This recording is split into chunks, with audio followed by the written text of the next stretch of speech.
After Viacom bought Nickelodeon, they made stupid decision after stupid decision. We've already established that. But here was one of their worst. Reviving Ren and Stimpy as an adult cartoon. An adult party cartoon, if you will. I would say that this gives a good argument for censorship, but this is actually what a cartoon would be like if the censors were reversed. I'm getting all kinds of conflicting reports because no one wants to take the blame, and I don't blame them, but the executives kept forcing in, let's call them adult themes. That being said, John Kay made the first episode of the adult party cartoon Onward and Upward entirely out of gross-out jokes because a fan asked him to. And Richard Purcell, the writer of this episode, moved on to SpongeBob and helped write such classic episodes as A Pal for Gary and Pet Sitter Pat. So no one is innocent here. Oh yeah, one of the guys who helped write this episode is working on a children's cartoon. Fan-fucking-tastic. They all helped create this demon, and each one of them gets the blame. Love the title card, by the way. This episode starts with the most pleasant of sounds.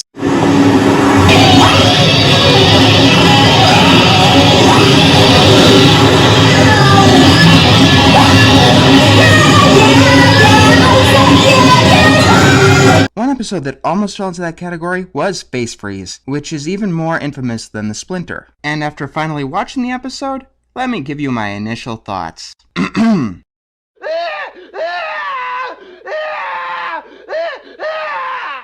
Okay.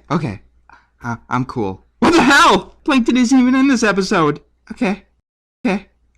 I'm cool for real this time. I guess I should start by saying where I'd place this episode. To me, it's worse than the Splinter, and I'll get to why that is. In fact, the only SpongeBob episode that I've reviewed thus far that is worse is One Course Meal. And this episode shares the exact same writers. The episode begins with SpongeBob and Patrick eating lunch. SpongeBob takes a drink and gets a semi-weird face, so the two of them decide to start making faces.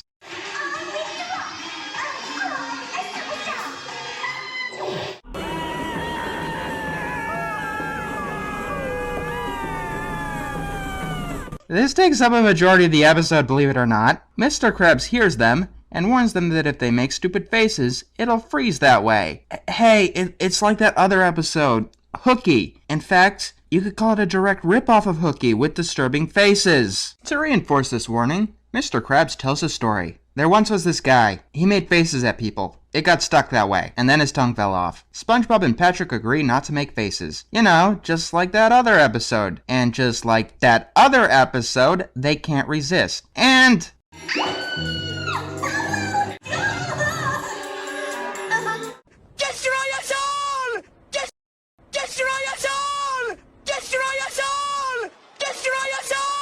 And just like that other episode, because the bad thing didn't happen the first time, they keep doing the bad thing some more. Oh yeah? Well, revenge is a dish best served online.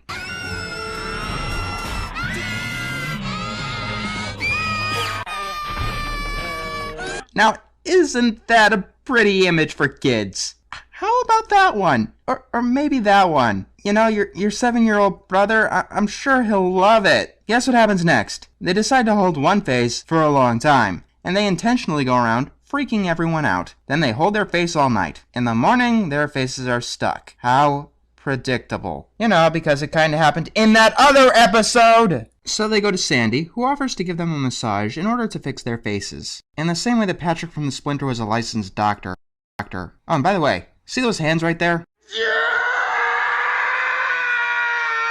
And after Sandy is done... God, that's even worse! Just like that other episode, SpongeBob goes to work and tries to hide the fact that he ignored Mr. Krabs' warning from his boss. And we get to see SpongeBob's hideous face for a large amount of filler.